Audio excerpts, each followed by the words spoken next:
Dr. Muhammad Yahya Waloni dilahirkan di kota Manado 30 November 1970.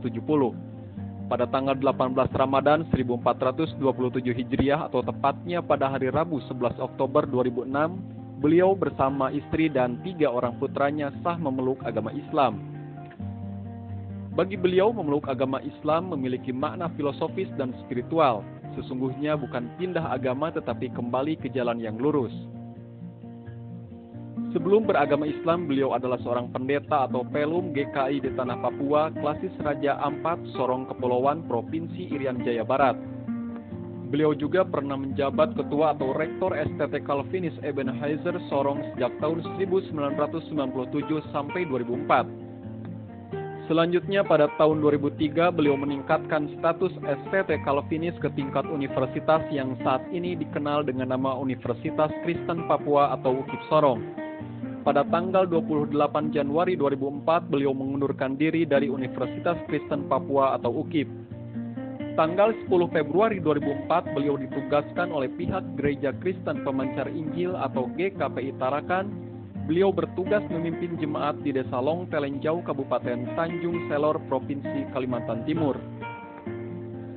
Di samping tugas kependetaan, beliau sempat mengabdikan diri sebagai dosen di Universitas Balikpapan atau Uniba tahun 2005 hingga 2006. Beliau menyelesaikan studi S1 Teologi di STT Calvinis Ebenezer Manado tahun 1996. Tahun 2000 menyelesaikan studi S2 Teologi dan program S3 Filsafat di Institut Teologi Oikumene Immanuel Manado tahun 2004. Ketika masih menjadi pendeta, beliau sangat digemari oleh para jemaat Kristen dalam hal berkhotbah, baik di Papua, Manado, Balikpapan, Tarakan, dan lain-lain. Di kalangan Kristen, penulis memiliki banyak sekali kaset-kaset khotbah, pendeknya qualified.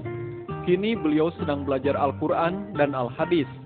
Beliau bercita-cita ingin menjadi seorang da'i demi menegakkan kebenaran Allah Subhanahu wa Ta'ala di dunia ini, agar umat manusia terselamatkan. Alasan beliau memeluk agama Islam sederhana saja. Beliau mengakui bahwa Al-Quran adalah sebenar-benarnya firman Allah, sebab tulisan dan ajarannya sejak 1 Hijriah hingga sekarang ini tidak pernah berubah. Sedangkan Alkitab Kristen banyak mengalami perubahan akibat noda otak dan tangan manusia. Akhirnya beliau berkesimpulan, sesungguhnya Al-Quran adalah firman Allah Subhanahu wa Ta'ala, sumber kehidupan, iman, dan keselamatan dunia serta akhirat.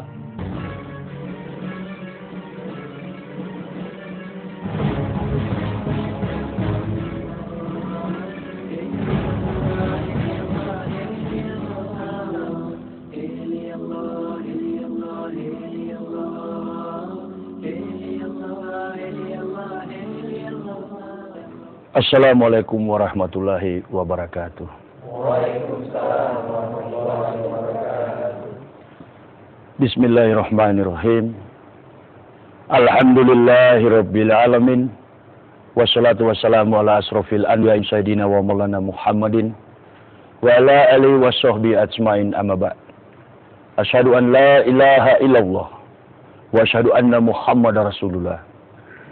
Wala tujadilu ahlal kitab wa kullu amana bila syai'un sila ilaina wa ilahuna wa ilahukum wahid. A'udzu billahi minasy syaithanir rajim. La tajidana asyadana syadawatan lillazina amanul yahuda wallazina asyraku wa la tajidana aqrabahum mawaddatan lillazina amanul lazina qalu inna nasyrah zalika bi anna minhum qissisina wa ruhbana wa annahum la yastakbirun. Wa iza zami'u ma unsila ila rasuli tara ayunakum tafidu minad dam'i mimma arafu minal haq yaquluna rabbana amana faktubna masyahidin Muhammad. Hadirin yang saya muliakan rahimakumullah. Pada kesempatan ini saya hadir di tengah-tengah kita semua. Tentunya merupakan sebuah nikmat berkah yang patut kita syukuri kehadirat Allah Subhanahu wa Ta'ala. Karena apa yang kita lakukan sepanjang perjalanan kehidupan kita selama diperkenankan oleh Allah, tidak ada sesuatu yang dapat kita banggakan di dalam hidup ini selain menyatakan alhamdulillah, ungkapan syukur yang sebesar-besarnya kehadirat Allah. Dan semua yang kita lakukan di dalam segala peristiwa hidup ini, sebagai orang-orang beriman tentunya mengacu dari sikap dan akhlak yang dipandu berdasarkan apa yang pernah dilakukan oleh baginda Rasulullah Muhammad SAW. Karenanya di kesempatan ini saya juga mengajak marilah kita sekalian menyatakan salawat dan taslim kepada revolusioner Islam, junjungan Nabi besar Muhammad SAW. Saya pada kesempatan ini ingin menyampaikan sebuah pengalaman hidup yang barangkali bagi manusia ini hal yang tidak mungkin terjadi. Bagi manusia hal ini adalah sesuatu yang sukar, dan bagi manusia hari ini adalah mustahil. Tetapi yang kita yakini bersama sebagai orang-orang beriman bahwa bagi manusia mustahil, tetapi bagi Allah tidak ada yang mustahil. Saya telah diketahui oleh banyak orang di seluruh Indonesia, dari ujung timur Indonesia, tanah Papua. Karena dulunya saya berlatar belakang atau dalam background kehidupan saya adalah seorang pendeta. Yang kemudian saya memeluk agama Islam. Yang bagi saya ini bukanlah hal sebagaimana terjadi di tengah kompleksitas hidup bangsa kita ini, yang biasa-biasa saja, umpamanya ada yang dari Islam kemudian beralih memeluk agama Kristen. Itu saya kategorikan sebagai orang yang pindah agama alias murtad. Tetapi bagi saya, memeluk agama Islam adalah kembali kepada kebenaran ilahi. Saya telah menemukan dasar-dasar kebenaran itu, yang sebentar nanti akan saya paparkan apa yang membuat saya tertarik, apa yang memotivasi saya untuk memeluk agama Islam. Kita tahu bersama bahwa di negara kita ini ada 5 agama besar. Ada agama Kristen, ada agama Islam, ada agama Hindu, ada agama Buddha dan Katolik. Dan saya adalah salah satu tokoh, saya adalah salah satu pejabat yang kemudian dari Kristen masuk memeluk agama Islam. Bahkan bukan cuma saya, istri dan ketiga putra saya pun turut memeluk agama Islam. Dari latar belakang kehidupan saya sebagai seorang Kristen, saya bukanlah jemaat yang duduk manis mendengarkan khotbah pendeta. Tetapi saya adalah seorang yang berdiri di atas mimbar yang mengajak manusia untuk masuk ke dalam kerajaan surga menurut pemahaman teologi Kristen. Nah, ini yang memotivasi saya tentunya mengapa memeluk agama Islam sebagai seorang yang boleh dikatakan pendeta, tahu tentang kebenaran Kristen, bukan kebenaran Allah bagi saya sekarang. Bukan kebenaran Allah, tetapi kebenaran Kristen. Karena bagi saya agama Kristen itu adalah agama yang tidak sesuai dengan konteks silsilah daripada para nabi. Tetapi dengan sengaja, tanpa malu, tanpa sadar, tahu diri, tanpa menyadari siapa dia, kemudian membawa-bawa nama agama yang pernah dibawakan oleh nabi-nabi Allah, yakni Nabi Isa alaihissalam. Kita mengakui sebagai umat Islam bahwa Isa adalah kategori nabi yang dimuliakan dan sangat dihormati di dalam kebenaran kitab suci Al-Quran. Nah, inilah dasar yang memotivasi saya ketika sampai ke daerah Timur Tengah, ke Israel, maka saya mendapatkan pengakuan umat Israel itu jauh berbeda langit dan bumi antara Israel dengan umat Kristen yang ada di dunia. Israel mempunyai pengakuan Shema Yisrael, Yahweh Elohanus, Yahweh Ahad.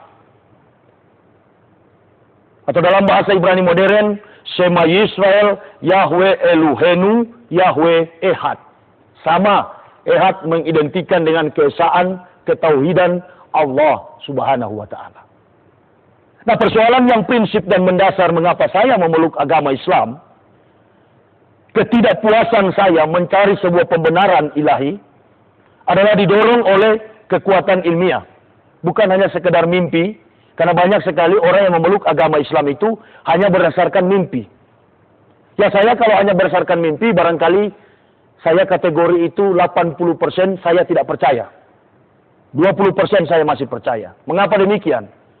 Karena kebenaran Islam itu tidak tepat apabila manusia mengkajinya hanya dengan sisi mimpi. Atau hanya dengan pengalaman-pengalaman spiritual yang kadangkala dusta. Saya mengkaji Islam, sehingga saya masuk memeluk agama Islam, adalah berdasarkan pemahaman ilmiah dan jenjang pendidikan yang saya tempuh sampai kepada strata 3. Saya akui bahwa segala sesuatu yang ada di dunia ini terbatas. Strategi berpikir saya pun terbatas oleh aspek ruang dan waktu. Tetapi kita yakini bersama bahwa ketika Allah menciptakan manusia, Allah telah memberikan nikmat, keistimewaan khusus. Dan manusia diberi gelar yang amat sangat istimewa. Didudukan pada posisi yang begitu baik sebagai makhluk yang sangat mulia. Dari sini menggambarkan bahwa sebuah pemahaman yang tertuang dalam konsep kehidupan bahwa manusia itu segambar dan sehalik dengan Allah. Ini memotivasi manusia terus untuk berpikir mencapai sebuah kehidupan yang lebih bermakna, lebih berarti, amat sangat lagi kehidupan yang membawa kepada keabadian hidup kekal, yakni surga nan abadi. Saya terus terang, Universitas Kristen di Tanah Papua yang ada sekarang berkedudukan di Sorong adalah hasil karya saya. Selama 7 tahun saya memimpin Sekolah Tinggi Teologi Calvinis yang mengkonsentrasikan ilmu perjanjian lama.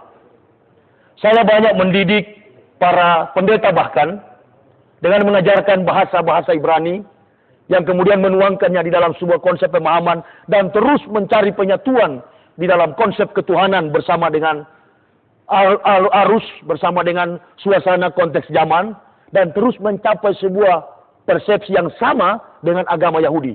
Tapi sampai hari ini agama Kristen tidak pernah mencapai persepsi yang sama dengan konsep keyakinan agama Yahudi.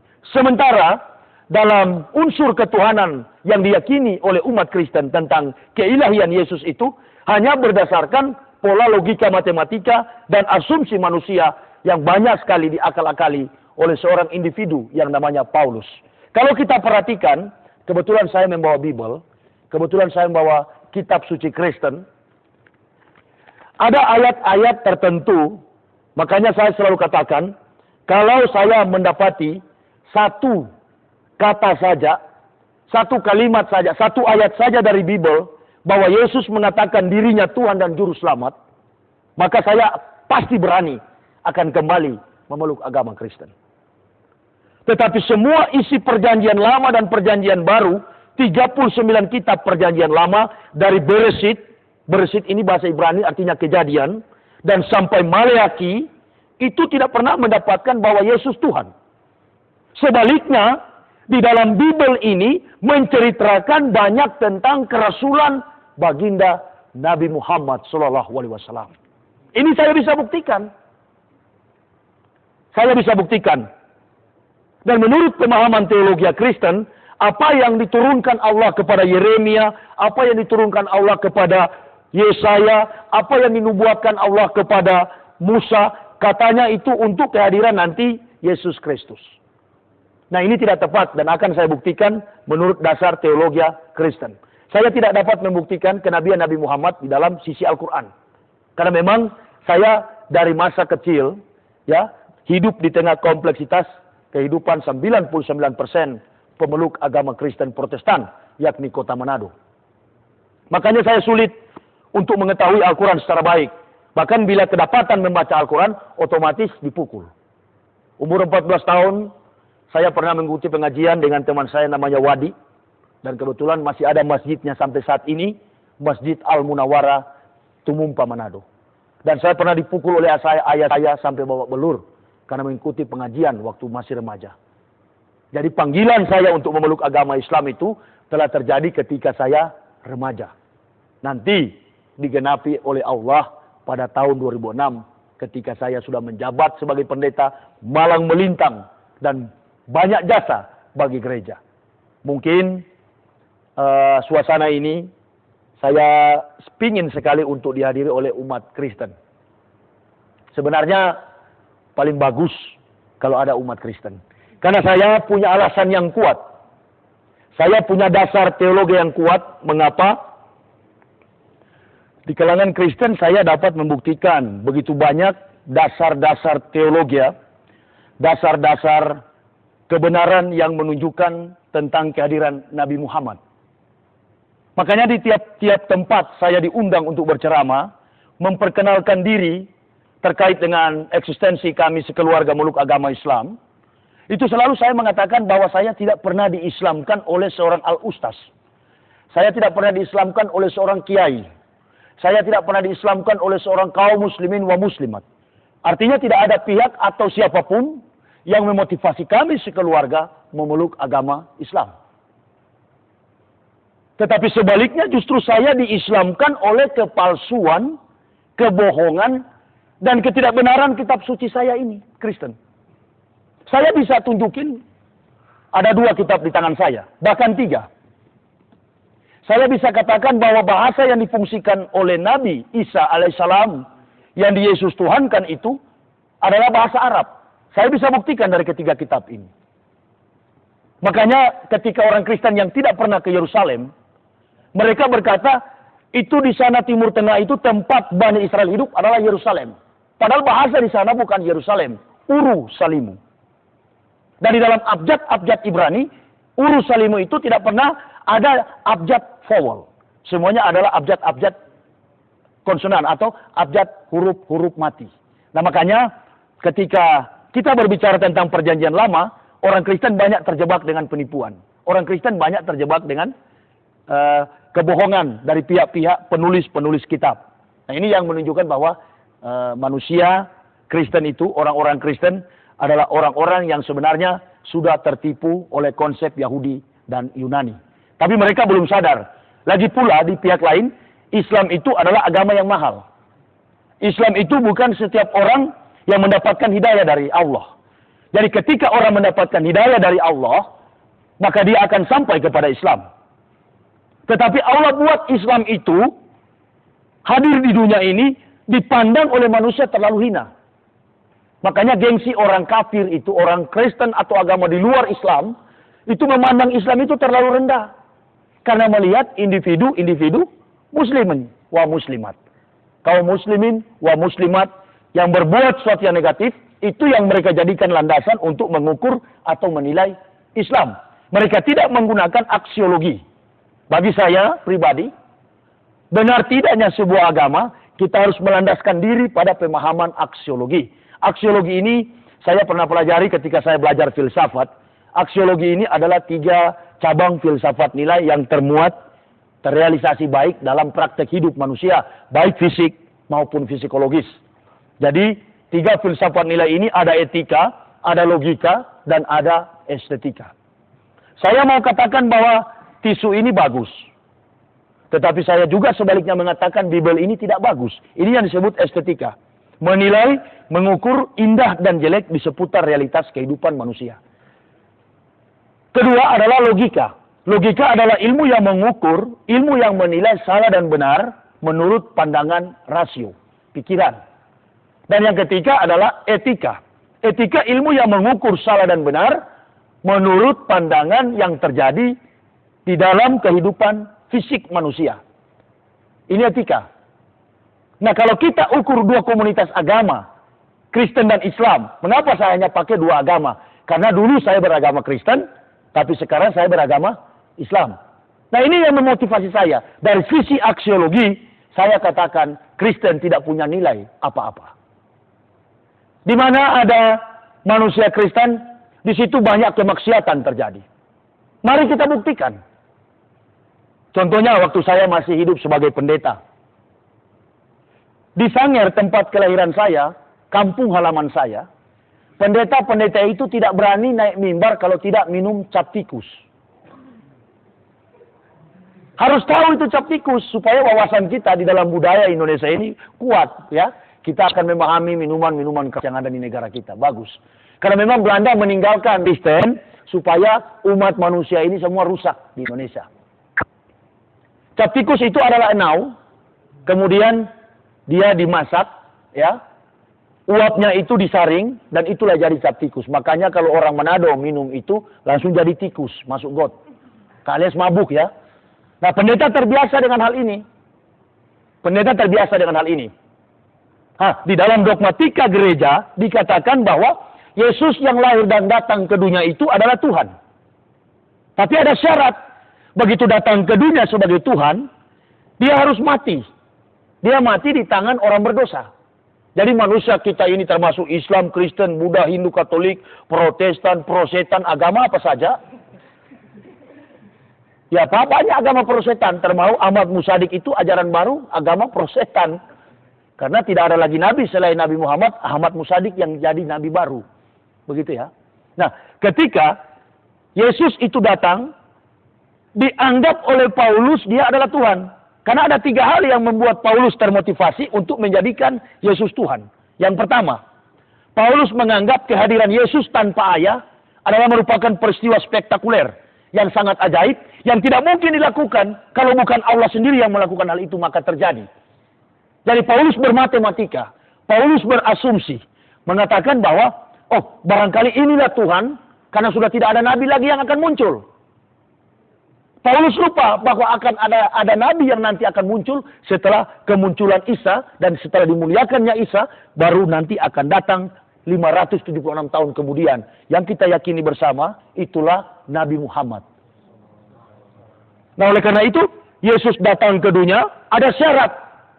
Menurut Paulus, bahwa kita ini katanya semua sudah terkungkung di dalam dosa. Dan tidak bakal terlepas dosa itu, kalau Tuhan tidak mati dulu. Nah, ini konsep orang sinting. Makanya surat-surat Paulus itu satu dengan yang lain saling bertentangan. Dan tidak ada sesuatu yang rasional yang mampu dipertanggungjawabkan sebagai landasan iman ketika kita mengacu dari aksiologi tadi. Artinya, dari sisi teori logika, Paulus sudah keliru menafsirkan tentang ketuhanan Isa. Jika dasar kekuatan teologi dan filosofis Paulus hanya berdasarkan peristiwa kehadiran Isa secara ajaib atau spektakuler. Masih ada yang lebih ajaib daripada kehadiran Nabi Isa, yakni Nabi Adam, tanpa ayah atau ibu. Ini Paulus lupa. Paulus lupa, maka orang Kristen pun turut menjadi pelupa. Paulus sinting, maka orang Kristen pun turut menjadi sinting. Saya ketika masuk memeluk agama Islam, para pendeta di Manado, di Indonesia ini, bahkan seluruh umat Kristen menganggap saya gila. Tidak gila saya. Saya bisa buktikan bahwa saya tidak gila. Mari saya baca dari kitab 1 Raja-Raja pasal 4. Ini saya tidak gila. Enggak, kita harus mengikuti permainan pikiran Alkitab. Jangan kita memeluk agama Islam dan mengatakan, karena saya baca Al-Quran. Saya anggap manusia yang bilang dari Kristen dan bilang dia baca Al-Quran sehingga masuk Islam, saya yakin bahwa itu hanya bohong.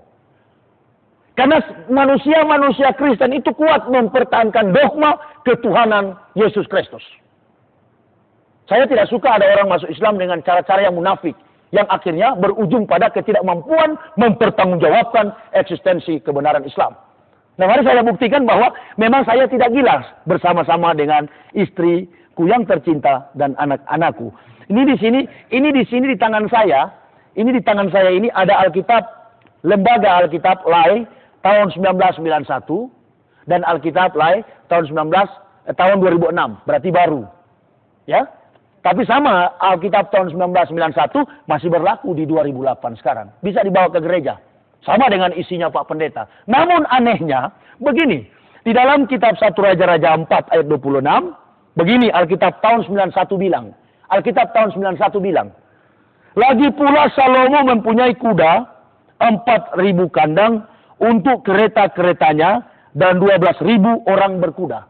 Garis bawahi, di Alkitab tahun 1991, Salomo punya kandang 4.000. Nah, sekarang Alkitab 2006. Alkitab 2006, ayat yang sama, 1 Raja-Raja 4 ayat 26, demikian bunyi firman firman Tuhan. Lagi pula Salomo mempunyai kuda 40.000 kandang untuk kereta-keretanya dan 12.000 orang berkuda. Jadi Alkitab tahun 91, 4.000. Alkitab tahun 2006, jumlahnya 40.000. Kalau nggak percaya, nanti sebentar baca.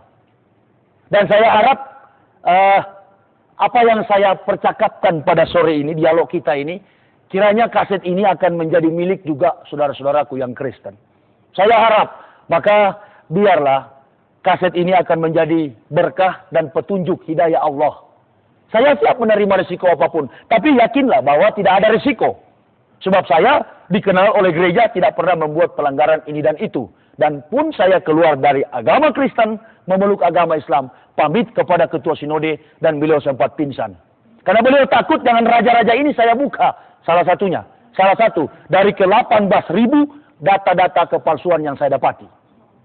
Sebenarnya saya tadi membawa tuh 363 wajah Yesus yang saya temukan, tapi saya cuma takut, waduh, ini bisa bahaya ya. Ini bisa membuat orang nanti akan memeluk agama Islam. Yang saya takut Islam ini kan mahal. Nanti kalau yang tumpul memeluk agama Islam percuma. Di dalam kita juga kaum muslimin wa muslimat banyak yang tidak kafir. Ditambah lagi dengan ex kafir yang malas. Wah, Islam tambah repot. Jadi biar aja lah. Memang orang yang memeluk agama Islam itu hanya orang-orang yang cerdas. Sebaliknya, yang memeluk agama Kristen dari Islam murtad itu hanya dua problem. Kalau bukan Indomie 1 dus, beras 1 liter. Makanya gereja gampang sekali mengislamkan orang-orang Islam yang tidak taat pada Al-Quran. Hanya siapkan Indomie 1 dus, beras 1 liter, dan mengunjunginya di desa-desa. Hati-hati, upaya pemurtadan sering terjadi. Makanya di kesempatan ini, selaku mantan kafir, saya harus membuktikan dasar-dasar kebenaran yang tentunya ada di dalam Bible ini. Nah, kedua, saya akan memberitahukan apa yang memotivasi saya. Ketika saya pendeta, coba tanyakan pendeta-pendeta di luar. Ada 4 golongan aliran, sebenarnya 5. Saya sebenarnya 6. Saya sebut 4 saja. Karena 4 ini paling banyak pemeluk agamanya. Ada 4 organisasi aliran gereja. Ada pertama-tama Katolik. Yang kedua Protestan. Yang ketiga Anabaptis atau Pentakosta. Yang keempat Adventis atau gereja penantian. Advent bahasa Ibraninya penantian. Jadi dia belum percaya kalau Yesus sudah datang. Dia masih menanti. Advent, hari penantian, hari ke-7. Nah, anehnya, saya bisa buktikan. Yang saya katakan tadi, bahwa gereja-gereja ini menuduh saya tadi katanya gila. Istri saya gila, anak-anak saya gila, apalagi saya. Di atas gila, sinting. Nah, ketika saya mendengar itu, saya klarifikasi dan saya katakan, bukan saya gila. Justru saya dulu percaya kitab orang yang kelewat pintar alias sinting. Ini kitab orang sinting. Anggaplah tahun 91 Tuhan yang berfirman. Tapi 2006 sudah hantu. Karena jumlahnya sudah berbeda. Dan dalam sistematika sains, ilmu pengetahuan, teori salah, praktek tidak mungkin benar. Kira-kira begitu nggak? Nah, inilah sisi rasio. Kita memandang Kristen dari logika. Kita melihat Kristen mengukur standarisasi dan sampai kepada tingkat akurator daripada kekuatan Kristen sampai di mana. Ternyata Kristen dari sisi logika agamanya sudah menyesatkan. Maka saya tidak tepat kalau dikatakan gila. Justru masuk Islam baru sembuh dari gila. Kira-kira itu yang saya harus akui. Maka saya pernah membuat pernyataan, lebih baik saya dituduh gila daripada hidup dalam kesesatan. Karena orang gila belum tentu sesat. Tapi orang sesat lebih daripada sinting. Itu sebabnya saya biar saja difitnah gila. Tidak jadi masalah. No problem. Yang penting saya hidup di dalam ketenangan. Nah, yang kedua, saya membuktikan dasar-dasar secara etika. Saudara boleh tanya, pendeta, pastor. Jangankan pastor dengan pendeta. Pendeta dengan pendeta. Itu tidak pernah hidup rukun. Mengapa? Karena semuanya mempertahankan omset. Mempertahankan omset.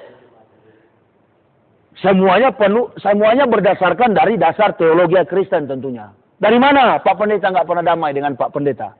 Maliaki 3 ayat 10. Waduh, ini memang bagus kalau kaset ini sampai ke tangan orang Kristen. Dia buka Alkitabnya. Nanti besok-besok dia sampai, dia buka, dia lihat, waduh, memang benar ya saya baca. Supaya saya nggak dikatakan gila. Mereka yang gila dan wah iya ternyata kita yang gila. Harus begitu. Maliaki 3 ayat 10, ini yang membuat para pendeta tidak bisa damai hidup. Makanya kalau ada Partai Damai Sejahtera, nggak tepat kalau dipimpin oleh Ruyandi Hutasoit, pendeta Kristen, nggak tepat. Yang paling tepat itu dipimpin oleh umat Islam. Karena hanya umat Islam yang hidup dalam perdamaian. Kalau orang Kristen itu nggak percaya, jangan percaya. Kristen dengan Kristen nggak pernah damai. Kalau saya bohong, ini kaset dipublikasikan keluar sana. Bawa di gereja. Nggak usah dijual, kasih aja sama pendeta. Pasti dia kaget baca. Dia nggak marah. Coba percaya deh sama saya, dia nggak bisa marah. Karena kalau dia marah, saya tahu pendeta Christian Oro pernah bilang, saya tidak maafkan pendeta Wilson yang di Manado. Saya panggil, sudah berdamai kalian? Nah, polisi akan tanya, oh belum. Benar apa yang saya katakan. Maliaki 3 ayat 10, ini yang membuat orang Kristen, pendetanya tidak pernah damai. Maliaki 3 ayat 10 begini, bawalah seluruh persembahan persepuluhan itu ke dalam rumah perbenderaan, supaya ada persediaan makanan di rumahku. Dan ujilah aku, firman Tuhan semesta alam, apakah aku tidak akan membukakan tingkap-tingkap langit dan mencurahkan berkat kepadamu sampai berkelimpahan. Ini diimani oleh orang Kristen. Kalau dia beri ke pendeta 100, dia akan dapat 1 juta. Jadi di Kristen itu kayak porkas. Masih ingat porkas? Waktu lahir sudah zaman porkas belum? Udah ya? Sudah zaman porkas ya? Pasang 1.000 dapat 10 juta. Begitulah gereja Kristen. Jadi katanya, kalau pendeta mimpin 100 kepala keluarga, dengan gaji rata-rata tiap kakak 1 juta, berarti pendeta per bulan menerima omset 10 juta. Ada perpuluhan. Kalau dari Protestan ada bantuan dari Stuttgart, Jerman. Kalau dari Roma ada Katolik ada bantuan dari Roma. Kalau dia Pantekosta ada bantuan dari Amerika, Yayasan Yakoma dan Ford Foundation. Itu membantu di bawah pengawasan American Israel Public Affairs Committee. Ini yang membantu AIPAC. Jadi semua kegiatan Kristen dimotivasi dengan dana supaya seolah-olah Kristen itu menjadi besar karena kebesaran Allah. Karena kebesaran Tuhan yang di Yesus Tuhankan. Jadi itulah sebabnya pendeta dengan pendeta tidak pernah akur, rukun, dan damai. Saya perhatikan ini selama bertahun-tahun, berpuluhan tahun. 9 tahun saya mengkaji ini. Waduh, kalau saya hidup terus begini. Dari atas mimbar saya sampaikan kebenaran. Cintailah sama manusia, kasihilah sesama manusia seperti dirimu sendiri. Tetapi kenyataannya saya masih memusuhi pendeta Pantekosta. Semua orang saya musuhi. Apalagi umat Islam. Ya paling saya jengkel sekali kalau lihat yang berjenggot itu. Kayak saya langsung bermatematika di pikiran saya. Ini jenggot-jenggot ini komplotan manusia-manusia teroris. Dan semua orang Kristen begitu menganggap yang berjenggot. Coba tanyakan baik-baik sama orang Kristen. 16 tahun saya memeluk agama Kristen. Menjadi pendeta selama 16 tahun, 36 tahun usia saya beragama Kristen fanatik. Dari keluarga saya semuanya fanatik. Dan akhirnya saya berkesimpulan saya harus kembali kepada Allah. Saya bersama istri tidak ada harapan lain. Kami hanya bergantung sepenuhnya hidup kepada Allah. Dan sampai saat ini, dulunya saya sakit, dulunya saya sering darah tinggi, dulunya saya sering punya dokter pribadi, penyakit apa saja sering datang. Tetapi ketika meluk agama Islam, subhanallah, menjadi tenang, walaupun setahun saya jarang tidur, siang malam saya kerjaannya cuma berdakwah. Dan pendeta-pendeta Kristen pernah berkhotbah di Manado mengatakan bahwa ketika saya masuk Islam, saya sudah melarat dan naik turun masjid minta-minta uang. Ini hal yang tidak betul. Justru saya banyak membantu masjid dengan hasil karya saya. Dan saya tidak makan uang haram lagi. Saya tidak peras lagi umat. Karena saya tahu dengan berkah dan nikmat dari Allah, saya bisa hidup dengan hasil yang halal. Jadi semua pendeta yang hidup di luar sana itu adalah orang-orang malas. Saya baru sadari. Untung saya masuk ke Islam. Kalau tidak, saya pun dikategorikan oleh Allah sebagai pemeras secara halus dengan memperalat Tuhan yang di Yesus Tuhankan oleh Paulus. Saya kira itu saja dulu. Silakan bertanya mengenai kehidupan saya, bagaimana saya bisa memeluk agama Islam dan apa yang saya rasakan, atau terkait dengan ilmu pengetahuan, disiplin ilmu yang pernah saya pelajari, yang kemudian saya akhirnya dari sekarang sampai nanti hari pembalasan atau sampai saya tutup mata mati, saya tetap memeluk agama Islam. Ini komitmen konsisten dan kami tetap objektif. Silakan bertanya. Saya berikan waktu sepuas-puasnya barangkali ya, sesuai dengan petunjuk yang ada. Silakan.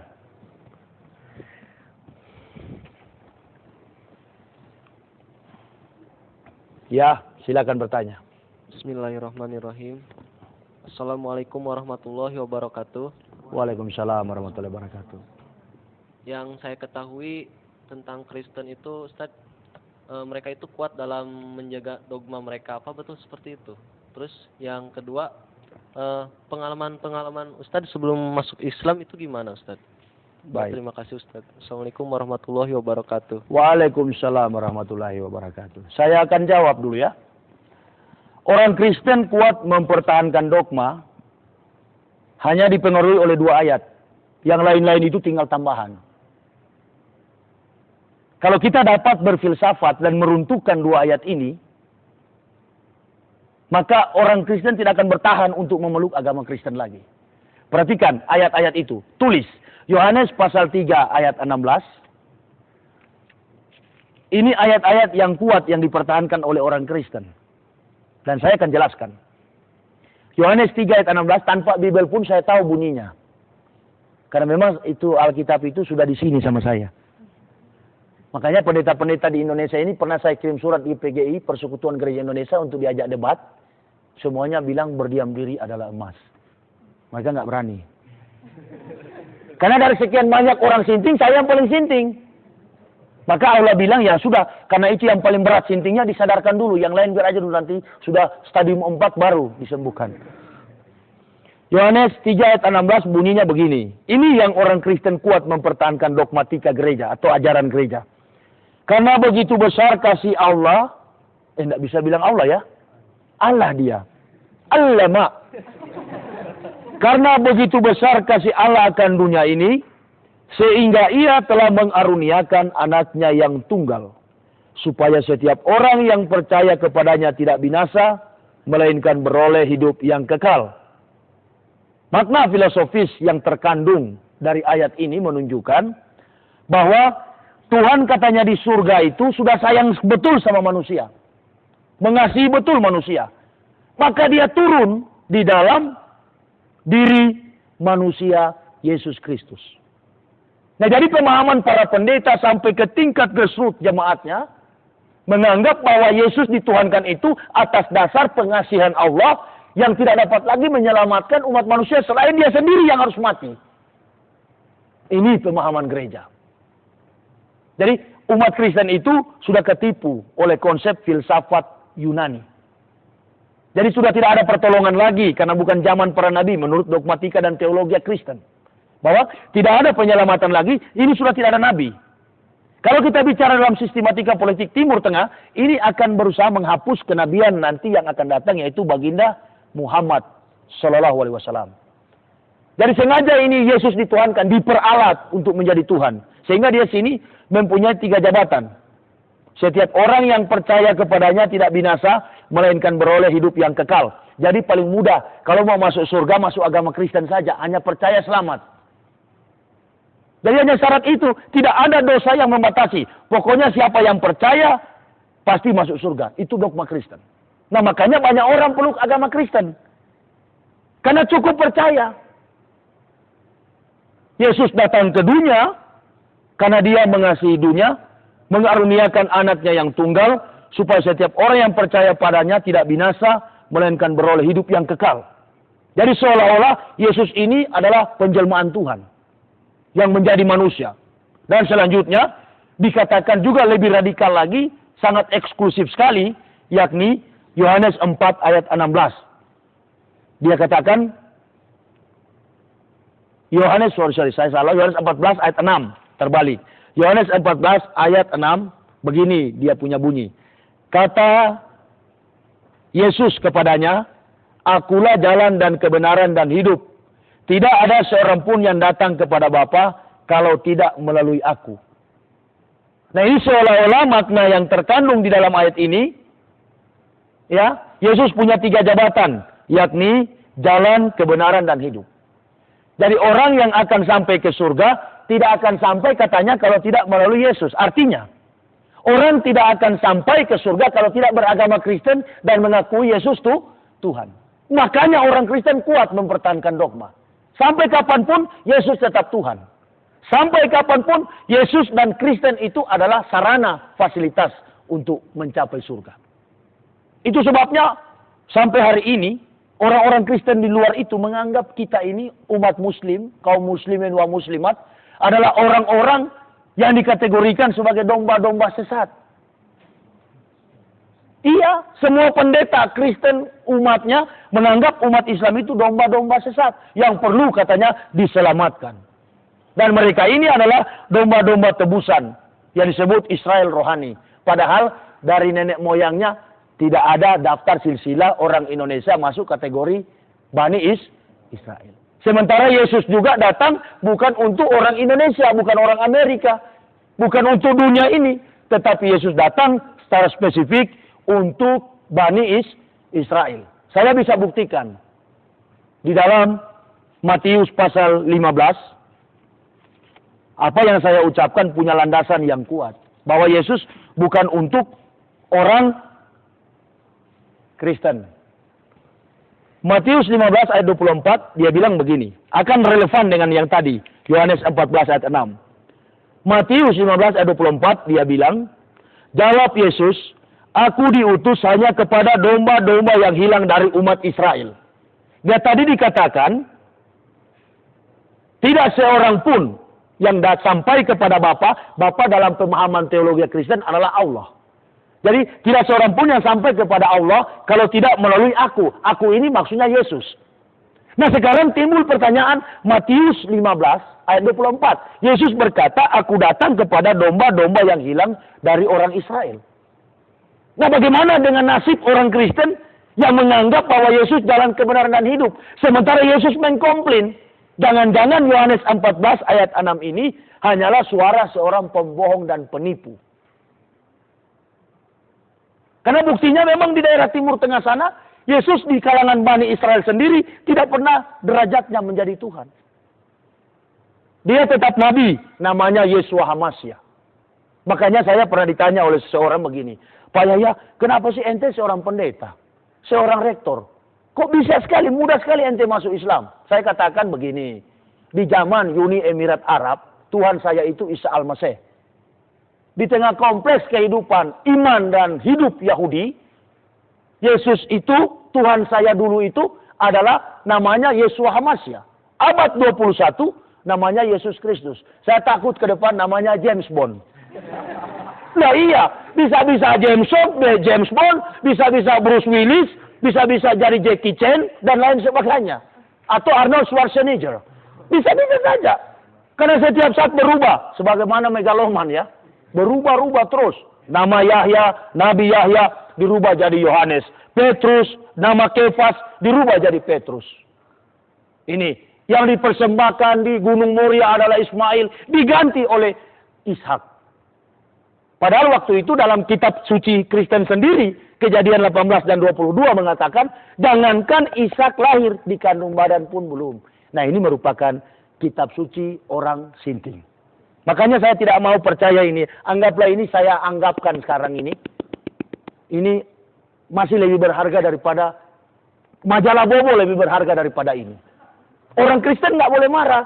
Karena saya bisa membuktikan, majalah Bobo bohong, tapi berguna bagi anak cucu kita untuk kita mulai memboyongnya ke kamar, dan kita mulai menawarkan dia untuk bercerita dongeng, tidak mengandung dosa. Ini dongeng yang banyak dosa, Jack.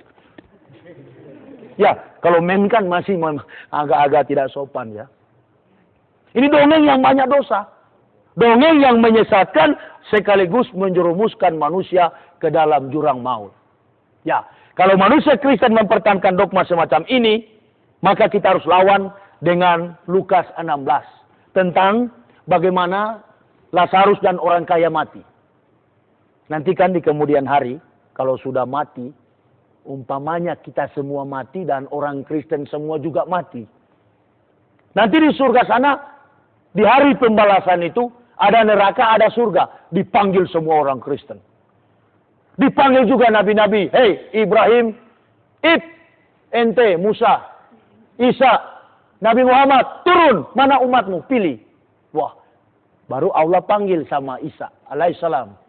Betul selama di dunia, kamu ajarkan bahwa nggak usah sunat tapi baptis aja. Wah, Isa bilang nggak begitu. Jangankan Al-Quran.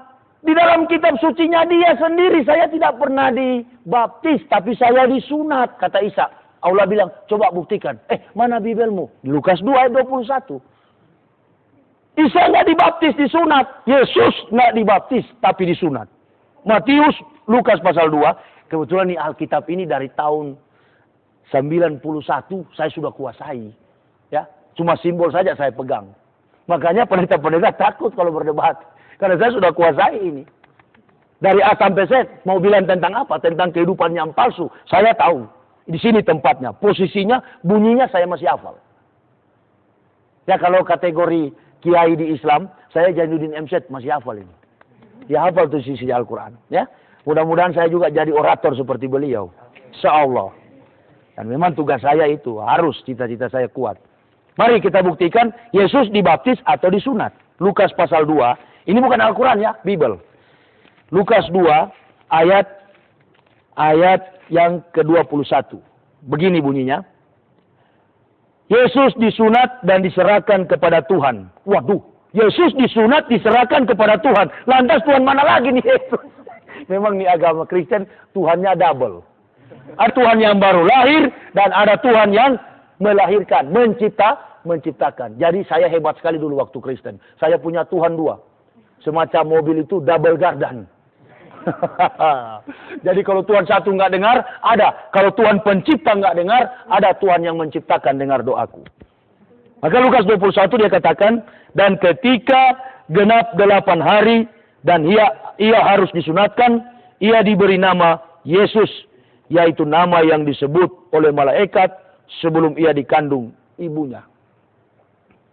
Nah, waktu orang Kristen dikumpul, orang Islam dikumpul, baru Allah tanya, lantas siapa yang suruh ajar baptis? Oh, ini pemabuk-pemabuk ini akan datang sama pendeta-pendeta itu. Ini pendeta-pendeta yang ajarkan. Pendeta-pendeta ini udah ditanya sama malaikat.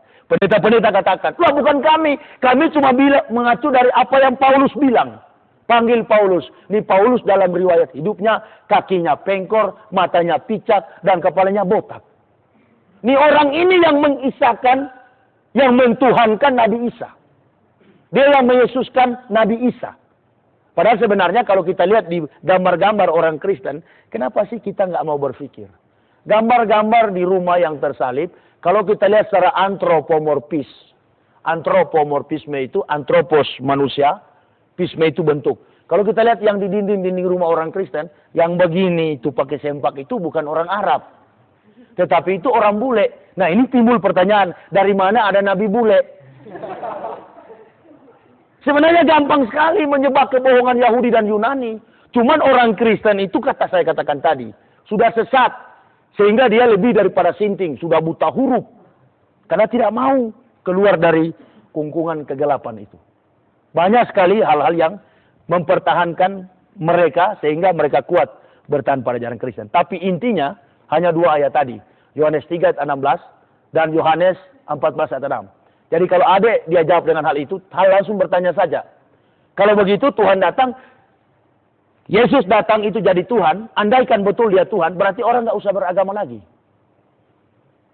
Karena sudah ditebus oleh Yesus. Karena menurut penyaliban, konteks penyaliban, bahwa katanya orang Yahudi membunuh Yesus dengan eksekusi salib. Padahal Yahudi sendiri mengaku satu manusia pun tidak pernah Yahudi bunuh dengan keadaan tersalib. Itu eksekusi Romawi.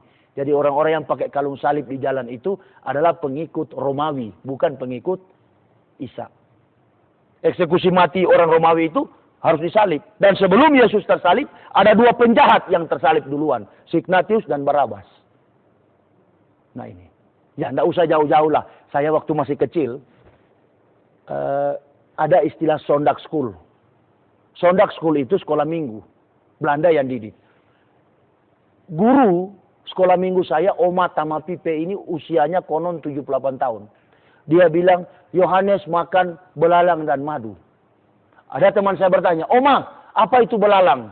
Oma bilang, ya itu belalang, itu boto-boto. Bahasa Manado, seksava atau serangga. Yang warna hijau itu. Nah, setelah saya dewasa pergi ke Israel, ternyata Oma bohong. Belalang itu di sana di Israel buah yang sangat manis, lebih manis daripada madu. Nah, inilah karena buta hurufnya orang Kristen di Indonesia. Yerusalem bukan Yerusalem, Urusalimu. Ya, dan bahasa Ibrani itu baru setelah Isa telah terangkat. Dan kalau memang benar bahwa Isa itu adalah nabi yang hidup, yang dituhankan, yang benar-benar hadir di tengah komunitas Yahudi, mengapa dalam Alkitab Kristen posisi Isa di zaman Perjanjian Baru dengan bahasa aslinya Yunani? Nah, sampai hari ini memang kabur dari sisi logika, etika, dan sampai pada estetika agama Kristen itu tidak dapat dipertahankan lagi untuk dijadikan sebagai sarana penyelamatan bagi kami sekeluarga. Jadi hati-hati, dua ayat itu yang menjadi alasan kuat. Dan harus kita tanyakan, kalau Yesus datang untuk mati dan menebus dosa manusia pada waktu itu, lantas dosa-dosa kita sekarang bagaimana? Karena menurut pemahaman Kristen, orang Islam pun dengan kebenaran Yesus harus mengaku Yesus Tuhan supaya selamat. Masuk hansip saya susah ya. Masuk hansip susah kan? Zaman sekarang masuk hansip susah kan? Apalagi masuk surga. Dia nggak mandi junub, enak sekali masuk surga. Nah begitu, kira-kira nggak sunat, nggak melakukan apa yang dikatakan Nabi, kemudian masuk surga. Itu nggak mungkin. Semua hal yang menjadi dogmatika Kristen tidak bisa dipertahankan sebagai sarana kebenaran untuk dapat menyelamatkan manusia. Ya, siapa lagi? Bismillahirrahmanirrahim. Assalamualaikum warahmatullahi wabarakatuh. Waalaikumsalam warahmatullahi wabarakatuh. Seperti yang telah kita ketahui tadi bahwa Ustadz adalah seorang teolog. Ya. Lalu kenapa Ustadz begitu mudah memeluk Islam? Ya. Yang kedua, dasar teologi apa yang membuat Ustadz membenarkan teologi Islam? Ya. Itu saja. Baik. Yang ketiga. Bismillahirrahmanirrahim. Assalamualaikum warahmatullahi wabarakatuh. Waalaikumsalam warahmatullahi wabarakatuh. Banyak teolog yang begitu kuat dengan dogmanya. Apa yang menyebabkan para teolog luar Islam seperti itu? Terima kasih. Assalamualaikum warahmatullahi wabarakatuh. Waalaikumsalam warahmatullahi wabarakatuh. Yang keempat, yang terakhir. Assalamualaikum warahmatullahi wabarakatuh. Waalaikumsalam warahmatullahi wabarakatuh. Begini Ustadz, apa saran Ustadz kepada umat Islam itu seperti apa? Terima kasih. Kristen nggak disarankan? Mungkin untuk umat Islam. Islam saja, ya. Baik. Assalamualaikum warahmatullahi wabarakatuh. Waalaikumsalam warahmatullahi wabarakatuh. Mengapa saya seorang teolog yang memahami dasar-dasar kebenaran teologi Kristen sampai kepada penjabaran dalam perealisasian dan maksud-maksud iman Kristen itu, kemudian dengan mudah saya meninggalkan pemahaman itu dan justru memeluk agama Islam. Ya, saya jawab singkat sekali saja. Justru sana saking tingginya saya memahami teologi, saya makin dekat dengan Islam. Karena menurut pemahaman teologi Kristen, bahasa Perjanjian Lama itu katanya bahasa aslinya dari kitab Kejadian, 39 kitab, Kejadian sampai Maleaki, itu bahasa aslinya bahasa Ibrani. Namun setelah diadakan penelitian, penelusuran tentang pencarian naskah asli Perjanjian Lama, Old Testament itu, ternyata menurut para teolog Yahudi, Masora dan Septuaginta 70 sarjana Yunani, naskahnya itu disimpan di Laut Mati. Laut Mati ini konon adalah laut yang apabila kita lempar bayi itu, bayi tidak bakal tenggelam. Karena saking dalamnya Laut Mati itu. Nah, katanya di situ disimpan naskah Laut Mati, Injil asli itu. Nah, ini menunjukkan bahwa cerita ini cerita bohong. Kembali dari Israel, saya nggak banyak komentar. Justru saya pikir ngapain saya belajar capek-capek, hampir putus urat saraf. Sampai teler saya belajar S3, akhirnya hasilnya 0. Makanya saya melihat, siapa tahu Islam yang betul. Karena pengakuan orang Israel, ketahuilah hai Israel, Allahmu Yahweh, dan Yahweh tunggal, esa. Nah, hampir sama dengan asyhadu an la ilaha illallah. Nah, ini pendekatan ini yang saya temukan, saya cari terus. Dan akhirnya berangkat dari para sejarah para nabi, apa yang dipadukan dalam praktek hidup umat Islam di Indonesia dan secara menyeluruh dalam konteks global, itu sama dengan penjabaran yang dilakukan oleh para nabi dan pengikut-pengikutnya di zaman tempo dulu. Jadi ini sangat meyakinkan saya bahwa agama Islam itu adalah agama yang benar-benar datang dan hadirnya dari Allah melalui para nabi-nabi Allah. Dan dari zaman Nabi Adam sampai Nabi Muhammad, bahkan Isa pun tidak ada perbedaan satu dengan yang lain dalam derajat dan kodrat, kemampuan, the power of property. Dan mereka adalah sama di pandangan dan kekuatan yang diberikan oleh Allah. Kalau orang katakan seperti Raja Habasya katakan, kenapa Nabi Muhammad datang nggak dengan mujizat? Karena Isa sudah membongkar duluan. Nabi Muhammad datang bukan dalam pemahaman waktu itu orang nggak mengenal Allah. Sudah ada orang mengenal Allah, tapi agama diselewengkan. Maka dia tidak cocok datang dengan mujizat. Karena kalau Nabi datang dengan mujizat, berarti manusia pada konteks itu hidup dalam penyembahan berhala. Maka perlu ada tanda-tanda yang menakjubkan, sehingga dia mampu meninggalkan kekuatan-kekuatan lain dan memfokuskan perhatian pada kekuatan Allah. Nah, sementara Nabi Muhammad hanya datang dengan firman. Karena meluruskan penyimpangan yang terjadi. Alias manusia hidup bukan dalam penyembahan berhala, tapi hidup dalam kefasikan dan kemunafikan. Maka dia luruskan semua itu. Dan kedua, aspek ketiga adalah, saya yakin bahwa memang Nabi Muhammad itu Nabi Allah. Karena dalam kitab Yahudi, itu dikatakan bahwa ada kata Ruach HaKodesi. Ruach HaKodesi itu dalam Talmud Israel menjelaskan bahwa akan datang Nabi. Dan saya bisa buktikan dalam Yohanes 15. Yohanes pasal 15. Disinilah yang dirubah oleh tangan Yahudi yang kotor. Yohanes pasal 15. Salah saya. Yohanes pasal 14. Pasal 14 ayat yang ke-15 sampai 17. Coba perhatikan apa yang saya katakan ini. Jikalau kamu mengasihi aku, kamu akan menuruti segala perintahku. Aku akan minta kepada Bapa, dan ia akan berikan kepadamu seorang, garis bawahi, seorang penolong yang lain supaya ia menyertai kamu selama-lamanya. Ayat 17, dia janji seorang tapi yang datang yaitu roh kebenaran. Kalau orang dengan roh, saya rasa tidak relevan. Orang adalah natural, alamiah, suatu yang diciptakan, sementara roh ini angin. Nah, kenapa harus begini? Maka Bible ini Alkitab yang dulunya diturunkan Allah ke tengah-tengah komunitas Yahudi. Waktu itu Arab menyembah berhala. 360 Nabi Baal yang disembah oleh orang-orang jahiliyah, Arab jahiliyah. Yang kemudian munculnya Nabi Muhammad nanti dihancurkan oleh Nabi Muhammad yang tinggal Salima, Alata, Al-Usa, Al-Mana, Hubal, Allah. Dan ini saya pernah pelajari ketika saya masuk kepada teologi agama-agama, the religion of theology. Ini saya sempat pelajari, tertinggal 5 yang masih disembah oleh Arab jahiliyah. Ini Nabi Muhammad belum tampil sebagai Nabi, belum. Dan memang itu persoalan prinsip yang terjadi di tengah komunitas Timur Tengah, manusia Timur Tengah. Nah, di sini dikatakan akan datang seorang, tetapi tiba-tiba datang, setelah datang Roh Kudus. Nah, ini berarti kebohongan yang terjadi. Maka kita harus telusuri. Dari mana sumber ini? Yang dijanjikan seorang penolong dan penghibur. Tetapi yang datang adalah roh. Banyak orang Kristen dan orang Islam nggak tahu. Kristolog di Jakarta tidak bisa menjebak ini. Ini maksudnya diterjemahkan dalam bahasa Inggris artinya Holy Spirit. Dan kemudian menipu orang Indonesia, Roh Kudus. Nah, posisi yang sebenarnya dalam Talmudis Israel, kitab suci Israel, Bani Israel, itu posisinya Ahmad bin Abdullah. Bahasa Ibraninya, bahasa orang Yahudi, Ruach HaKodesi. Ruach roh, HaKodesi, Roh Kudus. Kalau Yid Kadas dikuduskan. Tidak menyangkut pronounsnya, nggak begitu. Tetapi jamak dan tunggalnya. Ini yang penting dijabarkan. Bahwasannya, disinilah posisi Nabi Muhammad.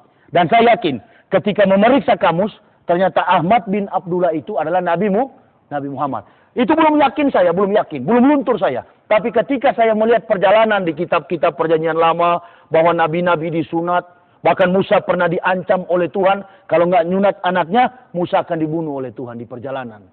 Makanya dalam Bible dikatakan Musa itu disebut pengantin darah. Karena anaknya disunat ketika mereka mengembara. Nah, oleh karena itu, saya hubung-hubungkan secara etika. Wah, ini betul ya. Semua yang tertulis dalam kitab suci Kristen hanya mampu dilakukan secara praktikum oleh umat Islam. Saya coba-coba cari tahu. Saya kumpulkan 15 Al-Quran. Dan saya baca-baca. Ternyata dari sisi teori, saya orang ilmiah. Saya baca teori. Dari sisi teori, saya dapatkan 1 titik pun tidak ada kelemahan dalam Al-Quran. 1 titik. Dan kalau ada, saya mau lihat di mana kelemahannya. Dari sisi etimologisnya, Al-Quran tidak punya kelemahan. Yang lemah itu Muslim.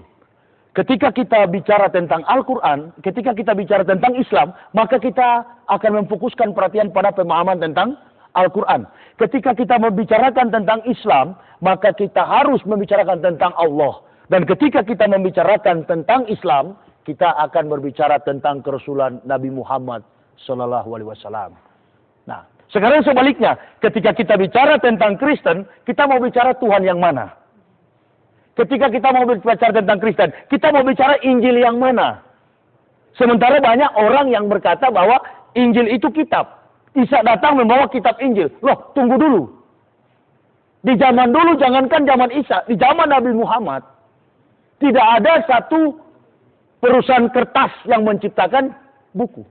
Atau penerbit sebagaimana yang terjadi di konteks abad 21 atau zaman sekarang kita ini.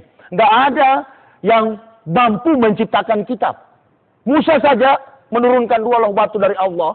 Musa membawa hukum-hukum Taurat Allah itu, perintah-perintah Allah itu, hanya dengan percikan kemuliaan Allah, maka jadilah perintah Taurat itu. Nah, makanya di dalam Al-Quran sangat tepat menyatakan bahwa Isa ibnu Maryam rahulillahi wa kalimatullah. Isa datang dengan diri sebagai kalimat atau statement Allah. Jadi dia nggak bawa kitab. Semua pernyataan-pernyataan Isa itu adalah kalimat dari Allah. Nah, inilah yang diasumsikan oleh Kristen sebagai firman yang menjadi manusia di dalam diri Yesus. Itu yang dituhankan oleh Kristen. Nah, ini persoalan prinsip yang harus kita ketahui bersama. Sementara Islam tidaklah sah nilai keislaman kita kalau tidak mengakui salah satu kitab yang Allah turunkan ke dunia ini, termasuk di dalamnya Injil. Tidaklah sah iman seorang muslim apabila tidak mengakui salah seorang nabi yang Allah turunkan ke tengah dunia ini, termasuk di dalamnya Nabi Isa. Tapi yang diimani dan dikondisikan dalam pemahaman teologi Kristen secara baik, itu Isa yang mana dan Injil yang bagaimana. Makanya terdapat begitu banyak perubahan-perubahan istilah penamaan. Isa Al-Masih diganti Yesus, ya, Injil diganti dengan kitab Perjanjian Baru, New Testament. Dan begitu banyak nama-nama Rasul dirubah-rubah oleh umat Kristen. Tanpa sadar dan tanpa malu, tetap saja membawa nama Isa. Yang sebenarnya tidak identik dengan Injil, tidak identik dengan Allah, dan tidak identik dengan Isa. Nah, itu sebabnya setiap tanggal 25 Desember, orang Kristen itu diketawai oleh Allah. Saya amat sangat yakin. Karena sulitnya para teolog mencari pembenaran dari mana datang tempat, tanggal, bulan, dan tahun lahirnya Isa alaihissalam atau Yesus. Nggak ada seorang teolog pun yang tahu. Bahkan B.J. Bolan, ya, seorang pakar teologi Kristen Perjanjian Baru, beliau katakan, kita tidak mengetahui tanggal dan tahun berapa Isa itu dilahirkan atau Yesus itu dilahirkan. Nah, karena Yesus digambarkan oleh orang Kristen sebagai terang dunia, maka ada kebiasaan adat istiadat orang Romawi pada waktu itu, karena institusi agama Kristen ini dibangun atas dasar kekuatan politik pemerintahan Romawi dan Yunani. Makanya terus menerus menggempur kekuatan Islam. Nah, oleh karena itu diambil dewa yang disembah pada zaman Romawi, yaitu dewa matahari. Kebetulan anak dewa matahari ini lahir pada tanggal 25 Desember. Dijadikan sebagai landasan pengakuan iman Kristen, Yesus sebagai terang dunia. Karena matahari. Nah, itu sebabnya kalau kita berbicara tentang agama Kristen, sebenarnya agama Kristen itu nggak punya nabi. Contohnya semua nabi yang memerintahkan, umpamanya nabi katakan dalam perintah perjalanan kehidupan nabi, disunat, orang Kristen nggak sunat, ganti baptis. Dia ganti baptis. Nah, ini penyelidikan ini secara teologi ditanyakan tadi, yang memotivasi saya, membuat saya bermatematika, mencapai sebuah kepastian di dalam kehidupan, yang tentu tidak lagi saya ragukan, tentu tidak lagi saya pungkiri bahwa inilah kebenaran.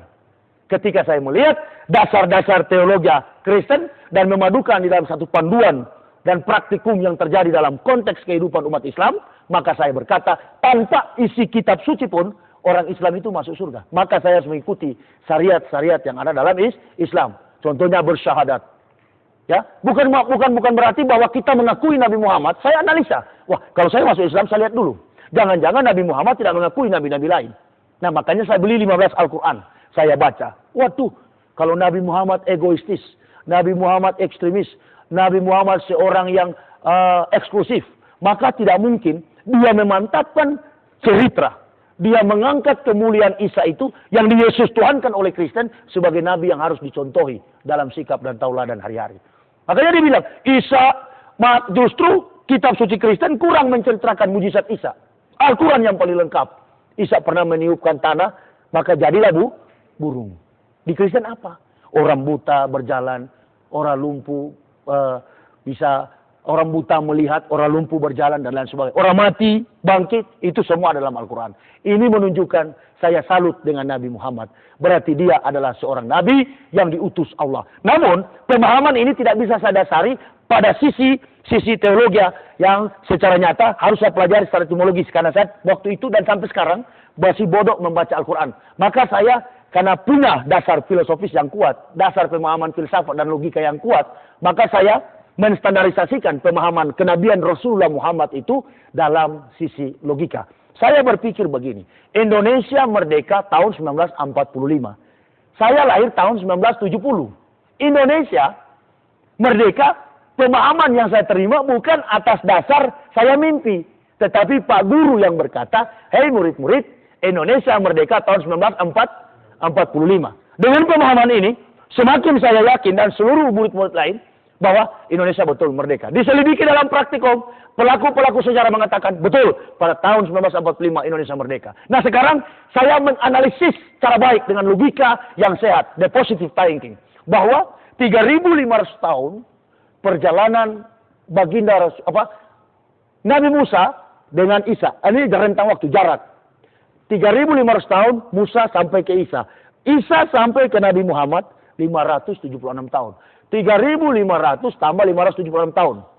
Oke? Berarti 4.076 tahun. Dari mana Nabi Muhammad tahu tentang cerita Musa, jangankan Musa, tentang Isa saja 576 tahun. Rentang waktu. File, memori manusia, tidak akan bertahan lebih daripada 30 tahun mengingat peristiwa-peristiwa lalu. Ini 4.076 tahun. Dari mana Nabi Muhammad tahu itu? Sementara satu, beliau adalah seorang ummi, seorang buta huruf. Karena memang wajar. Dulu nggak ada SD, nggak ada SMP, nggak ada SLTA. Semua Nabi ya memang buta huruf, ummi. Siapa bilang? Terus orang Kristen bilang, Isa sarjana ekonomi. Sekarang mana ada dulu lemdik? Nggak ada lemdik dulu, Jack. Nggak ada lembaga pendidikan. SD pun nggak ada. Pantas aja kalau nabi-nabi dulu patah pensiun buta huruf. Tapi bukan orang bodoh. Mereka profesor di atas profesor. Karena mereka langsung, walaupun dulu nggak ada Pak Guru, ada guru di atas segala guru. Yakni Allah Subhanahu wa Ta'ala. Ketika saya memposisikan diri sebagai seorang pencari Tuhan, pencari kebenaran, pencari sebuah eksistensi penyelamatan, maka saya mendasarkan pada pemahaman logika dulu. Nah, dari dasar teologi itu, saya sampai kepada pemahaman teologi Islam. Yang Adek tanyakan tadi. Bapak seorang pakar teologi. Kemudian sampai kepada pemahaman teologi Islam. Bagaimana rumusnya? Saya tidak mungkin belajar Al-Quran. Ini perlu guru. Ini tidak mungkin tanpa melalui proses pembelajaran dan memakan waktu yang panjang. Iya kan? Nah, sementara dalam dasar pemahaman pencarian kebenaran, saya masih tanda tanya. Benar nggak nih Islam? Nah ini perlu guru. Makanya saya bilang, Islam saya sudah kaji dari tahun 1998.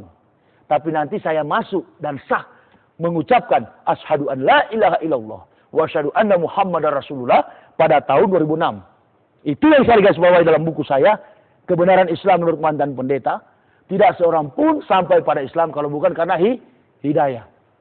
Dari ini saya pandang Nabi Muhammad sebagai Rasul Allah, sebagai utusan Allah, karena beliau mampu menyusun secara sistematis, kontekstualis, teologis, dan rasionalistis apa-apa yang tertuang dan tetap relevan dengan suatu pada zaman para nabi 4076 tahun, dan apa yang beliau suratkan dalam Al-Quran dan ditulis oleh para sahabat pernah terjadi sementara, dan amat sangat yakin saya sampai dunia kekal Al-Quran tetap terjaga keasliannya. Ini yang saya tunduk. Maka saya katakan, Islamlah agama yang paling tinggi. Al-Islamu ya'lu wala yu'la alaihi. Inna dina indalohil Islam. Tidak ada agama yang dari Allah selain daripada Islam. Pantas aja orang Islam itu, waktu saya Kristen, saya bilang, ini orang Islam ini terlalu sombong. Terlalu eksklusif. Terlalu mau egoistis, menang sendiri. Seolah-olah dia yang paling suci. Aduh, Ternyata tidak begitu. Saya keliru. Dan sekarang saya mau bertanya, adakah dalam kitab suci Kristen orang Kristen mampu mengatakan begitu? Karena dia tahu dia bohong. Karena dia tahu dia nggak betul, maka dia takut katakan begitu. Ketika dia pancing dengan statement itu, maka ada umpan balik. Dasar mana ente bilang ente benar? Nah ini, maka akan ada tembakan. Sama dengan orang bilang begini, saya jago karate. Coba kamu lawan saya, padahal nggak bisa karate, patah-patah ente. Nah, jadi janganlah, sengaja memang Islam begitu. Bukan berarti orang Islam sombong. Kaum muslimin wa muslimat dilarang sombong. La yastakbirun. Tidak boleh menyombongkan diri. Maka umat Islam itu memancing. Kalau dalam pelajaran para dosen-dosen tahu itu. Metodik didaktik. Dasar-dasar mengajar. Ketika melempar teori, maka ada umpan balik. Please, silakan mahasiswa bertanya. You answer. Bertanya kepada saya berikan. Jawaban Anda saya berikan. Ya? Maka dari sinilah kita dapat melihat hadirnya Islam dan fungsi orang Islam hanyalah menuntun, hanyalah menasihati, memperingatkan. Ya kalau saya tampil begini di studio, saya bukan mengajak memaksakan orang pindah agama, tetapi saya menyadarkan, menuntun manusia untuk kembali menggunakan akal sehat. Hati-hati, karena akal ini adalah suatu yang dapat menjerumuskan kita, tetapi sebaliknya, akal juga dapat membawa nikmat dalam segala perjalanan kehidupan kita. Maka itulah jawabannya, saya mengukur kebenaran Islam dengan pengakuan, bukan pengetahuan.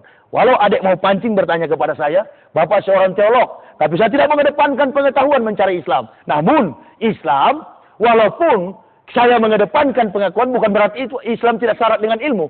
Saudara-saudara tahu, adik semua tahu, bahwa Islam itu, Al-Quran ini, kitab suci Islam itu, dipakai oleh orang Eropa untuk membangun teknologi dan saintis. Dia membangunnya ilmu pengetahuan dengan dasar Al-Quran. Salah satu contoh. Di dalam sini saya tahu, nggak tahu di mana posisinya. Alam dan lingkungan harus dijaga. Nah, cuman orang Islam di timur ini, kaum muslimin wa muslimah di timur, masih dalam standar posisi teori. Islamnya masih teori. Tapi prakteknya ada sama orang bule yang kafir-kafir itu. Kita ketemu kucing, patuk kaki kita langsung ditendang, mampus kucing. Ya kan begitu? Ya, ketemu ular kecil, wah inilah yang mencobai Adam dan Hawa sehingga berdosa. Ambil parang, potong. Orang bule enggak. Ambil tuh ular, dipelihara, bahkan tidur dengan ular. Nah, jadi teori masih ada pada kita, praktek sama orang kafir. Nah, yang Allah cari kira-kira teori atau praktek? Nah, praktek yang Allah cari. Makanya kita jangan cuma jago teori, mari teori kuat dan juga praktek. Saya mendasari diri pada praktek. Makanya teori saya tinggalkan. Teologi Kristen saya tinggalkan. Saya masuk kepada pengakuan. Islam bukan berarti tidak memiliki pengetahuan. Justru Islam kaya dengan pengetahuan. Saya mau sampaikan.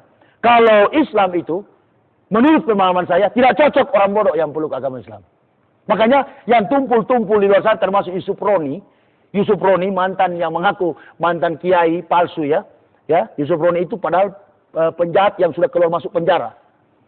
Mengaku output dari UIN, Universitas Islam Nusantara Bandung. Setelah dicek, banyak sekali kasus Yusuf Roni. Mengaku asli Palembang, Islam yang fanatik, padahal Islam munafik dulunya. Nah ini, jadi memang beda ya. Kalau orang Kristen masuk Islam, orang-orang qualified, tapi orang Islam masuk Kristen biasanya orang-orang yang kehilangan jalan hidup. Jadi susah, Dek. Kalau adek tanya begini, kenapa Pak Yusuf Roni ente kok seorang kiai ya, yang menguasai Al-Quran kemudian pindah ke agama Kristen? Apa yang mendasari? Bingung, Yusuf Roni nggak bisa jawab. Karena Yusuf Roni bukan seorang kiai. Dan dia tidak bisa mempertanggungjawabkan karena dari mengacunya sudah salah, pertanyaan salah tidak boleh dijawab dengan hal yang benar. Makanya teologi Kristen itu teologi yang dibangun atas dasar asumsi. Tapi teologi Islam, teologi yang dibangun atas dasar realita dan sejarah. Sejarah, suatu yang buta dapat melihat. Tuli dapat mendengar. Bisu dapat berbicara. Terkubur lapisan bumi yang paling bawah. Sejarah itu hidup. Jadi Islam itulah kebenaran. Saya terpanggil tanpa komentar, tanpa panduan dari siapapun, tanpa petunjuk pihak siapapun yang memaksakan kami sekeluarga, dengan penuh kesadaran keikhlasan hati. Surga jaminan yang kami fokuskan, kami memeluk agama Islam. Dengan mengucapkan, Asyhadu an la ilaha illallah wa asyhadu anna Muhammadar Rasulullah. Sekian, itu yang saya bisa jawab. Dan kemudian apa yang Apa yang Bapak rasakan selama memeluk agama Islam? Saya rasakan cuma satu. Satu, ini jujur. Saya tidak main-main. Saya rasakan, sekarang saya sudah di Islam, kematian bukan yang saya takuti. Demi Allah Subhanahu wa Ta'ala. Kematian tidak yang saya pikir. Mati sekarang, sebentar, keluar dari mobil, ketabrak mobil saya dan saya mati. Malah saya senang, saya cepat mati. Tapi jangan saya bunuh diri. Saking saya yakinnya. Dan ini bukan mulut saya yang berkata, perasaan saya. Bahwa saya sudah ditempatkan Allah di surga. Di Kristen, ketika melihat orang mati, saya bermatematika. Kapan antrinya? Kapan saya antri dan mati? Kemudian saya gimana kalau mati? Padahal saya seorang pendeta yang menyampaikan, Jesus resurrection in the life. Yesus adalah kebangkitan dan hidup. Saya ini gimana? Pernah saya kuburkan seorang pemabuk yang mati. Ketika saya katakan jemaat Tuhan, ini saudara Ferry telah kembali ke rumah Bapa di surga. Ini kembali ke rumah Bapa di surga artinya selamat. Tapi hati saya bilang begini, masa sih bajingan begini, pemabuk gini kok masuk surga? Hati yang bilang, mulut saya mengatakan di banyak orang dia masuk surga. Tapi hati saya bilang, masa bajingan begini masuk surga?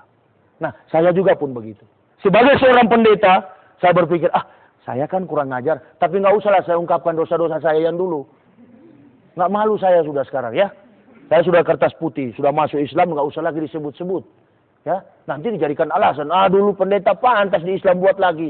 Itu gitu kan. Insya Allah saya akan pertahankan nilai keislaman saya. Karena saya masuk Islam, kalau dulu pendeta Kristen, sekarang saya jadi pendeta Islam. Mudah-mudahan, insya Allah dengan nikmat yang kami rasakan, ya, melalui pertobatan kami ini dan sampai kepada hidayah Allah, akan juga dipakai oleh Allah menjadi sesuatu yang berguna bagi kelangsungan, kemegahan, kemuliaan, dan kebenaran agama Islam.